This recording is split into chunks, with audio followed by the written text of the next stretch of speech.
Je vais vous parler des PC portables aujourd'hui, très clairement dans cette vidéo. Les PC portables d'occasion ou même neufs, comment on trouve quelque chose qui peut nous satisfaire en fonction de nos budgets, en fonction de ce qu'on veut trouver, en fonction des marques. Qu'est-ce que je peux vous recommander très clairement et aussi en fonction de vos besoins. On n'est pas obligé d'avoir 1500, 2000 euros pour un PC portable alors qu'on n'en aura pas besoin, surtout de ce qu'on peut faire aujourd'hui actuellement avec les PC portables, etc. etc.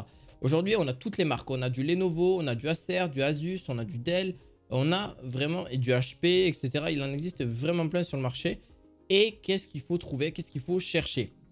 Aujourd'hui, dans le marché de l'occasion, comme ce soit dans le marché de n'importe quel marketplace, hein, que ce soit Amazon, que ce soit Cdiscount, que ce soit eBay, Le Bon Coin, il y a aussi Back Market.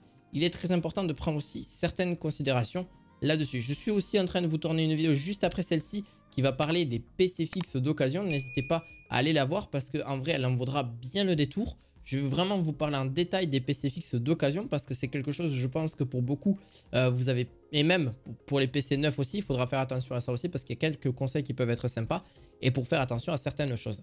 Alors déjà, pour les PC portables, il faut prendre en compte déjà les composants. Les composants, tout le monde ne les a pas en tête. Nous, les geeks, entre guillemets, les personnes qui s'y connaissent un petit peu, qui sont un peu passionnés de ça, on sait très bien qu'est-ce qui va fonctionner, qu'est-ce qui va moins fonctionner, qu'est-ce qui va être moins bon, qu'est-ce qui va être un peu meilleur, et en fonction de ce que vous pouvez retrouver.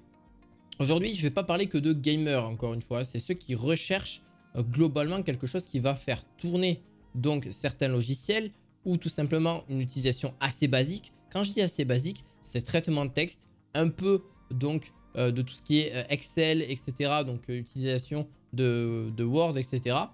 Et peut-être un peu de certains petits logiciels, mais c'est très basique et très bureautique. Et un peu d'internet, etc. Un peu de réseaux sociaux, ça va pas plus loin. 8 Go de RAM, ça suffit. Un petit Incore i3, i5, c'est très bien. Ou un Intel, alors il y a plusieurs types d'Intel, encore une fois au niveau des processeurs, mais qui sont assez classiques. Là on voit que par exemple on a un Dell Inspiron 15 que j'ai d'ailleurs déjà recommandé, qui est quand même pas trop mal pour quelque chose qui est quand même assez simple, mais qui fera largement l'affaire pour des personnes qui n'en ont pas excessivement l'utilité pour tous les jours ou tout le temps. C'est pour un petit budget et ça fonctionnera sur plusieurs années. Je suis déjà passé par là sur des petits PC comme ça à 300, 400 euros et ça m'a largement fait pendant 4 ou 5 ans l'utilisation. Alors, il y a une dalle 120 Hz qui n'est pas très utile à part pour les pages internet, etc.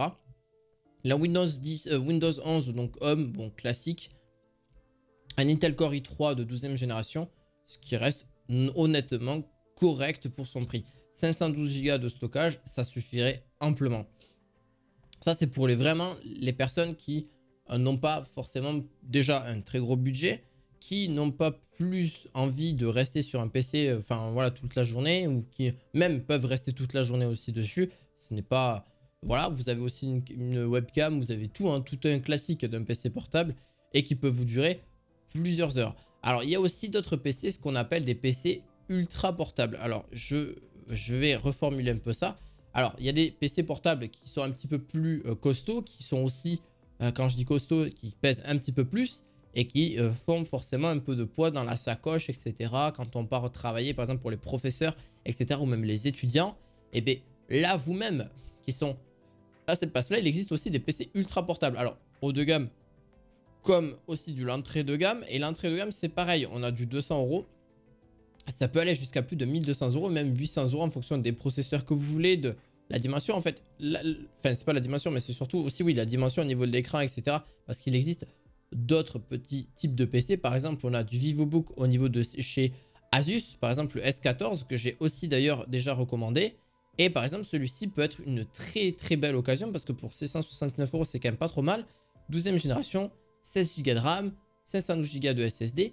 Et à quoi ça sert? Et bien en fait, c'est qu'on a un PC quand même ultra léger. Généralement, il pèse 1 kg, voire moins d'1 kg.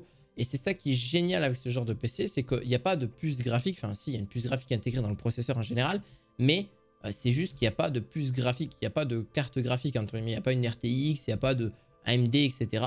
Ça reste assez classique. Et donc, ce qui fait que c'est un PC quand même relativement puissant pour des tâches qu'on peut lui donner, qui reste très correct. On a aussi du Apple, bien sûr, hein, je ne l'ai pas loupé non plus, vous inquiétez pas. Et qui fait que on peut faire certaines tâches qui sont quand même un petit peu plus élevées. Là, par exemple, avec ce type de processeur, c'est quand même des tâches légèrement plus lourdes, mais aussi en étant un petit PC. Donc, il ne va pas tant chauffer que ça.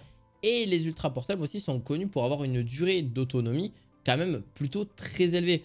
On voit que généralement, c'est plusieurs dizaines d'heures, en général entre 7, 8, 9, 10 heures d'autonomie, sans vraiment de soucis. Donc, en gros, il vous durera quasi presque une journée sans à se soucier à le brancher quelque part, surtout quand on n'a pas forcément tout le temps des prises à portée de main. Mais c'est quand même génial. Alors que les PC portables gamers ont tendance à consommer davantage par le fait qu'ils sont aussi beaucoup plus lourds, qui sont aussi beaucoup plus sophistiqués. Mais quand je dis sophistiqués, qui sont plus performants que certains, parce qu'ils ont besoin justement de beaucoup, ils sont beaucoup plus énergivores et donc ils ont besoin de quelque chose de beaucoup plus costaud. Et ce qui fait que vous allez davantage dépenser de la batterie, etc., etc. Et généralement, ils sont totalement branchés à un secteur pour avoir beaucoup plus de performance. Et ce qui est un petit peu dommage, mais ils sont quand même portables. Donc on peut quand même les déplacer dans un endroit à l'autre tant qu'on est connecté à une prise internet, une prise électrique. Et donc voilà, là-dessus, c'est quand même pas si différent que les PC ultra portables.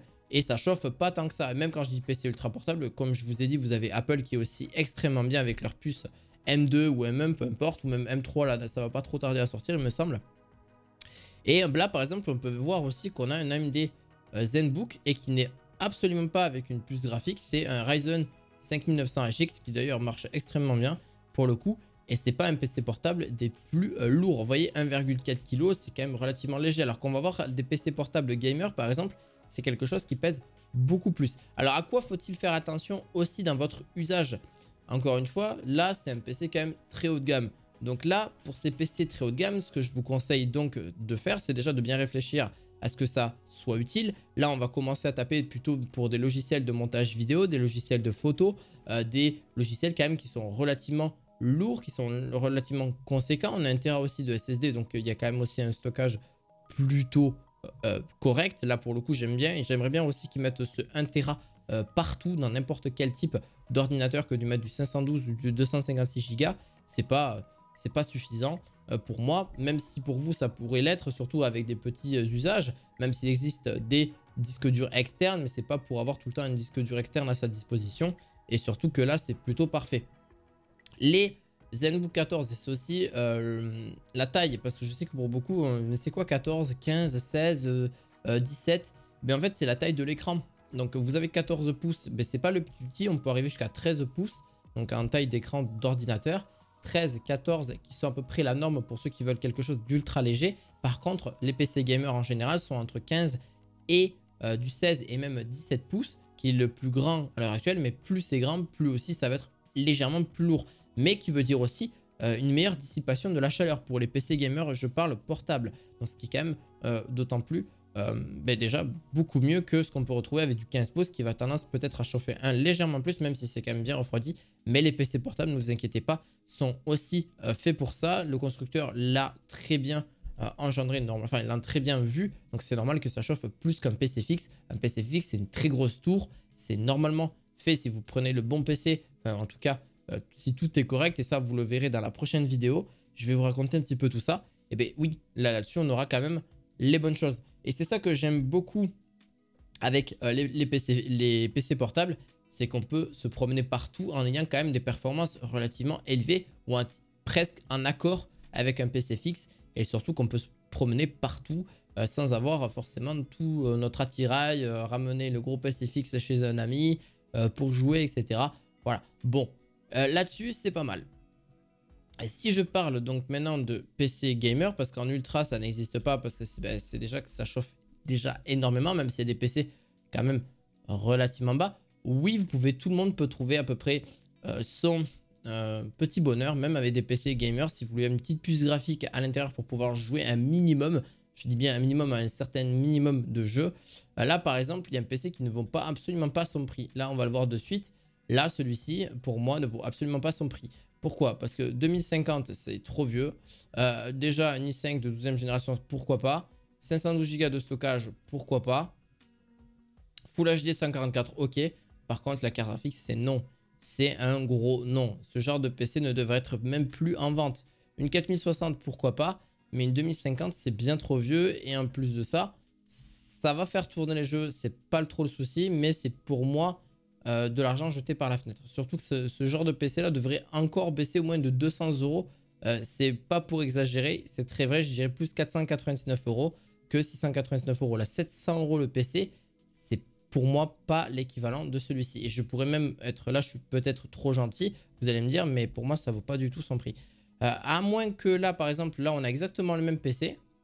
Regardez, on n'a pas le même PC, mais on a le même prix au niveau de celui-ci. On a déjà une 3050. C'est légèrement mieux, mais c'est pareil, c'est encore une fois trop élevé. Alors, les PC portables, vous allez le voir, sont généralement plus chers que des PC fixes. C'est indéniable pour les PC portables gamers principalement. Donc, c'est pour ça qu'il faut bien choisir les bons composants qui vont vous durer un certain nombre d'années. Et en tout cas, pour ceux qui veulent un bon PC portable gamer, le prix sur le marché, vraiment, je vous le dis sincèrement, c'est entre 800 et 1000 euros pour ceux qui veulent à peu près quelque chose de correct. Et là, pareil, celui-ci n'en vaut pas non plus trop le coup. Avec une 3050 à 4 Go, ça reste relativement très faible. Alors, ça fera tourner les jeux, c'est pas ce qui n'est pas vrai. Mais par contre, ça va être davantage quelque chose que je n'aime moins de mon côté. C'est pour ça que généralement, je choisis quelque chose qui va durer dans le temps sur 4, 5, 6 ans, voire même plus. Parce que généralement, voilà, j'achète pas un PC portable juste pour 2 ans, etc. Donc là, on a une RTX donc 4060. Ce qui reste relativement léger. Pour 899 euros, j'aurais plutôt demandé à une 4060. Bon, elle a combien de gigas de VRAM? Ça, je m'en souviens plus. Je connais pas vraiment parce que ça change. En fait, les cartes graphiques qu'il y a sur PC portable peuvent changer en termes de VRAM par rapport justement aux cartes graphiques qu'on installe sur des PC fixes. Donc, c'est pour ça qu'il faut bien regarder là-dessus. La 4050, elle a combien de VRAM? Parce que je m'en souviens plus. 4050 PC portable. Elle a combien de VRAM la 4050 PC portable? Il me semble qu'elle en a pas beaucoup. Hein. Je vais pas vous le cacher, il me semble que c'est 4 ou 8, mais pas plus. 6. Bah, elle en a 6. Ok. Donc, elle a 6 Go de VRAM. Bon, en vrai, c'est quand même plus que correct. Une 4050, puis en même temps, on est sur la dernière génération. Là, c'est quand même correct. 899 euros. Ok, bon, dommage, je connais pas un Tera de SSD. On est quand même sur une i5 de 13e génération. Donc, oui, pour le coup, le prix est quand même un peu plus justifié. Alors après, le design, ça dépend de chacun. Moi, c'est un peu moins justifié au niveau de celui-ci.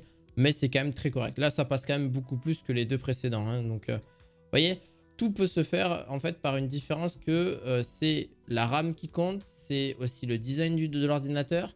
Il y a beaucoup de choses qui rentrent en compte.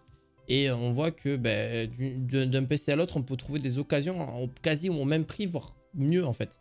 Là, vous voyez, je vous ai comparé quasiment 2 PC portables juste pour 100 euros plus cher. Vous avez quelque chose de littéralement mieux. Enfin là, 200 euros plus cher.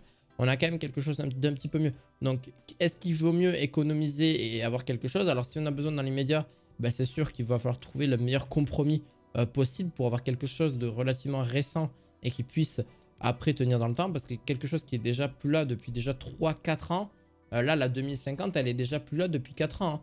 Hein. Elle était là en 2020. Donc, ça commence déjà à dater. Donc oui, c'est ça le problème aussi des technologies. C'est que ça se renouvelle tous les ans. Ou alors tous les 2 ans. Surtout sur les PC portables, ça a quand même ça perd un petit peu... on va dire que ça a un peu de retard par rapport aux PC fixes qui, eux, sortent beaucoup plus rapidement chaque année. Il y a des nouvelles technologies au niveau des processeurs, au niveau des cartes graphiques. Donc c'est quand même relativement mieux. Donc voilà, il faut faire vraiment attention à son porte-monnaie. Hein. C'est vraiment hyper important pour vous. Je peux comprendre que s'il y en a, vous avez de l'argent, tant mieux pour vous. Mais d'autres ne sont pas du tout dans le même cas que vous. Et même, vaut mieux ne pas même y mettre beaucoup d'argent, même si c'est que si vous avez même 1000 euros de budget, pourquoi pas 1000 euros, c'est sympa. Mais il faut faire surtout attention à beaucoup de choses parce qu'on peut se faire vite avoir et avoir finalement une machine qui n'est pas soit hyper performante et on pourra peut-être trouver mieux chez le voisin et surtout pour le prix qu'on a dépensé. Donc, vaut mieux quelque chose de très correct. Allez fouiller un petit peu, prendre plus de temps, bien réfléchir, aller voir d'autres plateformes. Et bien sûr, il y a Cdiscount, il y en a plein. Là-dessus, c'est vraiment génial. Donc voilà, j'espère qu'en tout cas, cette vidéo vous aura plu. Je vous inviterai à mettre un petit pouce bleu et à vous abonner à cette chaîne. Je vais tourner une autre petite vidéo derrière. Je pense qu'elle pourra vous intéresser. On se dit à très bientôt pour de nouvelles vidéos high-tech. À la fois prochaine. Ciao, ciao.